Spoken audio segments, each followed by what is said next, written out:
अस्सलाम वालेकुम। इस वीडियो में हम पढ़ेंगे types of circulatory system. Chapter number 12 first year biology का जो हमने स्टार्ट किया था जिसका नाम सर्कुलेशन है, उसका सेकंड टॉपिक जो है वो आज हम पढ़ रहे हैं। वैसे ये हमारा है तो फर्स्ट टॉपिक, लेकिन पहला जो है वो हमारा इंट्रोडक्शन था। उसके बाद जो है हम ये अब 12.1 जो टॉपिक है इसको स्टार्ट कर रहे हैं। तो let's start. Types of circulatory system. हमारे पास सर्कुलेटरी सिस्टम के कितने टाइप्स होते हैं? The blood circulatory system is basically of two types in animals and open and closed type। तो एनिमल्स के अंदर, जानदार के अंदर जो है वो दो तरह के सर्कुलेटरी सिस्टम हमें मिलते हैं। एक है ओपन टाइप सर्कुलेटरी सिस्टम और एक है क्लोज टाइप सर्कुलेटरी सिस्टम। मतलब ओपन है मतलब इसमें कोई चीज़ ओपन होगी, क्लोज है मतलब इसमें कुछ चीज़ है जो वो क्लोज होने लगेगी। तो सर्कुलेटरी सिस्टम बेसिकली होता क्या है? एक हार्ट होती है जो ब्लड को पंप करती है और वो ब्लड जो है वो वेजल्स के ज़रिए जो है बॉडी के अंदर जाता है।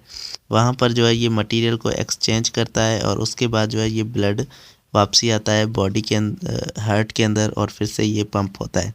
तो एक किस्म का सर्कल बन जाता है, इसे हम सर्कुलेटरी सिस्टम कहते हैं।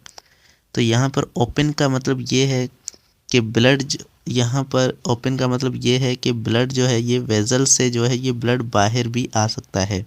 लेकिन क्लोज सर्कुलेटरी सिस्टम में ब्लड जो है वो वेजल से बाहर नहीं आता, ब्लड वेजल से ब्लड बाहर नहीं आता, सिर्फ ब्लड वेजल के अंदर रहकर ही वो गैसेस एक्सचेंज करता है। लेकिन ये वेजल्स के बाहर आकर ओपन इन्वायरमेंट में आकर गैसेस एक्सचेंज और दूसरे प्रोसेस जो है वो करता है, और जिसकी मदद से जो है वो ट्रांसपोर्ट होती है बॉडी के अंदर। तो यहाँ पर सबसे पहले हम ओपन सर्कुलेटरी सिस्टम को डिस्कस करते हैं।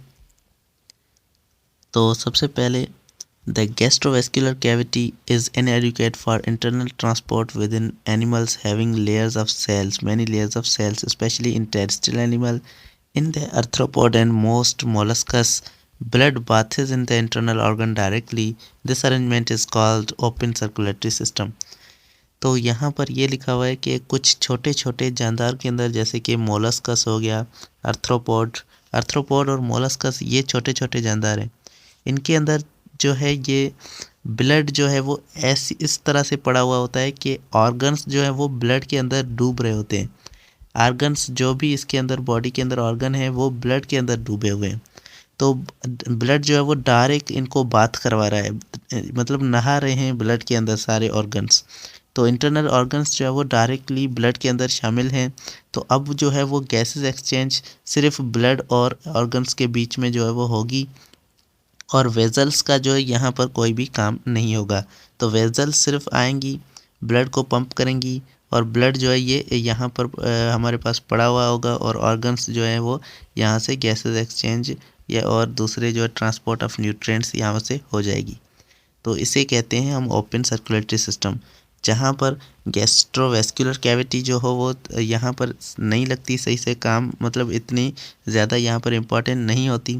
सिर्फ यहाँ पर ये जो नालियाँ आ रही हैं ये जो सिर्फ है ब्लड को यहाँ पर पहुँचाएंगी, और वहाँ पर जो है वो ब्लड ऐसे ही फ्लूइड की तरह पड़ा हुआ होगा और जो है वो ऑर्गन्स के साथ वहाँ पर ट्रांसपोर्ट हो जाएगी।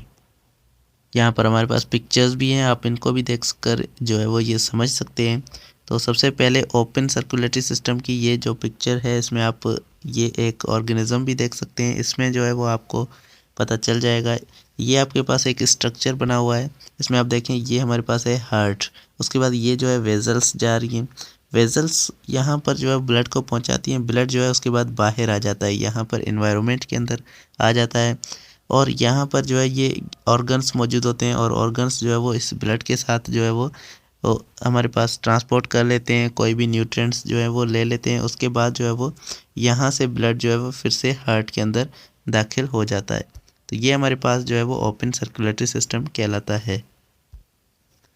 उसके बाद लिखा हुआ है there is no distinction between blood and interstitial fluid. तो अब यहाँ पर इंटरस्टिशियल फ्लूइड, एक फ्लूइड की बात हो रही है कि हमारी बॉडी के अंदर सेल्स जो होते हैं, सेल्स के दरमियान में एक किस्म का फ्लूइड पड़ा हुआ होता है, और यहाँ पर जो है वो ब्लड वेजल्स होती है। यहाँ पर ये जो फ्लूइड है, ये फ्लूइड जो है वो इंटरस्टिशियल फ्लूइड कहलाता है। तो यहाँ पर इस फ्लूइड को इंटरस्टिशियल फ्लूइड कहते हैं। और यहाँ पर जैसे ही ब्लड वेसल आएंगी, ब्लड आएगा, तो यहाँ से जो है वो इनके दरमियान जो है एक्सचेंज होगी, इंटरस्टिशियल फ्लूइड और ब्लड के दरमियान होगी हमारी बॉडी के अंदर। लेकिन ओपन सर्कुलेटरी सिस्टम के अंदर ये होता है कि इनके अंदर ये फ्लूइड नहीं होता, बल्कि हमारा ब्लड जो है यही फ्लूइड जो है आपस में मिक्स होते हैं और पता नहीं चलता कि कौन सा फ्लूइड है और कौन सा ब्लड है। तो ये आपस में मिलकर एक किस्म का दूसरा फ्लूइड बनाते हैं जिसका नाम है हेमोलिम्फ। तो हेमोलिम्फ इनका हमारे पास ओपन सर्कुलेटरी सिस्टम वाले ऑर्गेनिजम्स का जो ब्लड है उसका नाम है haemolymph. One or more hearts pump the hemolymph into the interconnected system of sinuses। हमारे पास जो है वो ब्लड वेजल्स होती हैं, और यहाँ पर जो है हमारे पास हमारी बॉडी के अंदर कौन सी ब्लड वेजल्स होती हैं, कैपिलरीज होती हैं जो सेल्स के दरमियान होती हैं, जो उनसे जो वो एक्सचेंज होती है वहाँ पर। लेकिन यहाँ पर क्या है, इनके पास जो है वो साइनसेस होती हैं। अब साइनसेस क्या है, ऑर्गन्स के दरमियान एक छोटी सी जो है, ये मिसाल के तौर पे ऑर्गन है, यहाँ के दरमियान इनके पास छोटी जो है वो खाली स्पेसेस होती हैं, और ये खाली स्पेसेस जो है वो हेमोलिम्फ से भरी होती हैं, जहाँ से ये जो है एक्सचेंज करते हैं मटेरियल की, न्यूट्रिएंट्स की एक्सचेंज यहाँ से करते हैं। तो साइनसेस कुछ खाली जगह होती है जो किसी ऑर्गन्स के सराउंडिंग में पड़ी हुई होती हैं। तो the interconnected system of sinuses which are spaces surround the organs, जो ऑर्गन्स के दरमियान में जो है ये स्पेसेस होती हैं। Here chemical exchange occur between the haemolymph of the body and body cells. यहाँ पर जो है वो केमिकल्स की एक्सचेंज होती है हेमोलिम्फ और बॉडी सेल्स के दरमियान। बॉडी सेल्स जो है वो हेमोलिम्फ के दरमियान यहाँ पर जो है वो एक्सचेंज होगी मटेरियल की। उसके बाद इन ग्रास ऊपर ये हमारे पास एक इंसेक्ट का नाम है, एंड अदर अर्थ्रोपोड, और दूसरे अर्थ्रोपोड के अंदर heart is elongated tube like dorsally. When the heart contract it pumps the haemolymph into the dorsal aorta which empties into the haemocoel. अब यहाँ पर ये हमें बताया जा रहा है कि अर्थ्रोपोड्स के अंदर हार्ट जो है वो हार्ट एक छोटा सा थोड़ा सा elongated ट्यूब होता है। हार्ट कोई एक ऑर्गन नहीं होता बल्कि छोटा सा सिर्फ ट्यूब ही होता है, और ये जो है ट्यूब ऐसे कॉन्ट्रैक्ट होता है, यहाँ से जो है ये पुश होता है, कॉन्ट्रैक्ट होता है, तभी जाकर जो है ब्लड जो है फ्लो होता है बॉडी के अंदर। तो हीमोलिम्फ जैसे ही फ्लो होता है तो ये जो है एओर्टा के साथ जो है, इस एओर्टा का ये एक हमारे पास जो है ब्लड वेसल होती है, यहाँ से जो है इसके अंदर से जो है ये हेमोलिम्फ जो है वो फ्लो करेगा, और ये जाएगा हेमोकोल के अंदर। हेमोकोल जो है वो एक किस्म की दूसरी हमारे पास ब्लड वेसल होती है।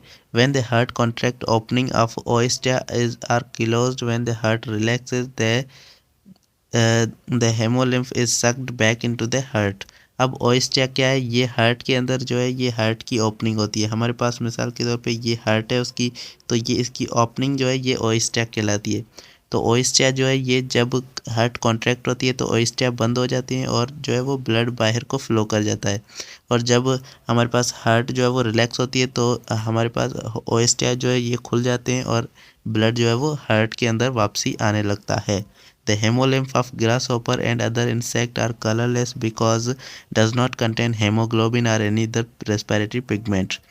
तो हमारे ब्लड के अंदर एक किस्म का रेस्पिरेटरी पिगमेंट होता है जिसे हम हेमोग्लोबिन कहते हैं, और ये हेमोग्लोबिन जो है वो गैसेस की ट्रांसपोर्ट के लिए हेल्प करता है, जैसे कि CO2 और O2 हो गया। तो ये हमारे पास लंग्स से जाते हैं सेल्स के अंदर, और ये जो है सेल्स से वापसी लंग्स के अंदर आते हैं।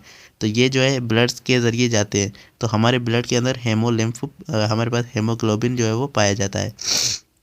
ये एक रेस्पिरेटरी पिगमेंट है।